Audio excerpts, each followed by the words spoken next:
Hi. When I sat down to write something for this salon, I decided I wanted to experiment with mixing different forms into a single piece. This is the result. It's called an ill-fated analysis of illusion. It's not as effortless as I make it appear. Not that it matters either way. No one ever remembers me. By the time I arrive, the velvet mile to get inside is teeming. I don't join the hoi polloi. I keep walking the outside, glide on by the seekers waiting in line. No heads turn as I pass. The smooth rope slides pleasant through my hand, keeps the herd confined to its place on the path. I regret having to release the tether at each pillar, even for an instant. I reach the front. The rabble at the far end have forgotten me by now.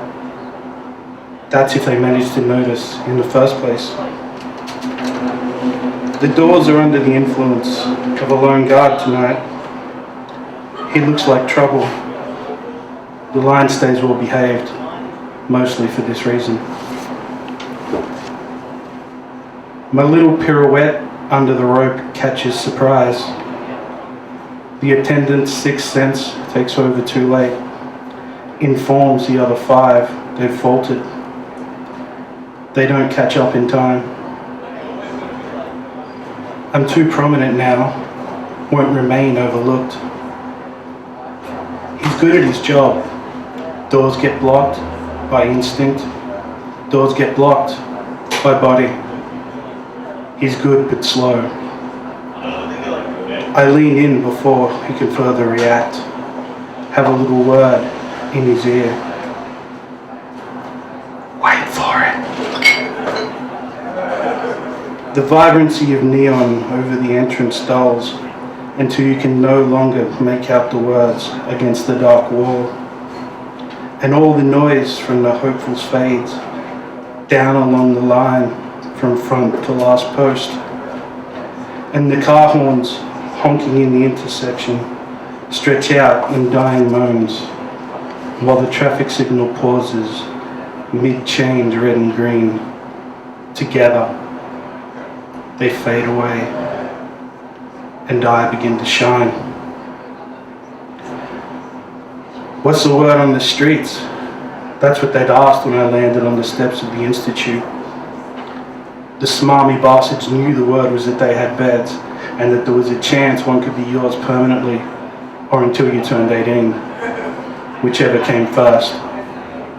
All a kid had to do was let them use you. That was the rumor. You never heard this from any of the kids who lived at the Institute. Fuck, I couldn't remember having even met one of the Institute kids on the street. No matter who you asked, no one could recall meeting one. Most people couldn't even tell you where the Institute was, or what went on there. There were vague rumours, but after enough alleyway fend-offs, you begin to wear down. You figure that if you're going to give in anyway, you may as well get 3 squares a day and a mattress at night out of the deal. All things considered, it still sounded too good to be true. The bed and grub turned out to be real enough, but the cost varied from advertised. No one at the Institute ever attempted to touch you in the expected ways. I wish they had. It would have been preferable to the reality of it. It's not as effortless as I make it appear. The thing about people is that they see what they want to see. From what I gather, the bouncer thought I was someone famous, prestige for the club. Some of the hopefuls in line saw similar but disagreed on luminary. For them, the chance of partying with a somebody only heightened the compulsion of admittance in their nobody lives. Few spotted loved ones or acquaintances being ushered into the club. However, those ones wanted to get inside to find out what the other was doing there. None see me. Not that it matters either way. Even when noticed, I slide pleasant through their minds. There's a minute at most before I fade back into fallacy, out of view and out of attention. No one ever remembers me. Inside, I grab a freshly purchased bottle from off of a random table. Someone heads back to the bar wondering how they could forget to account everyone into the shout. No one pays me mind. The beer slides pleasant through my lips. I drink to the institute.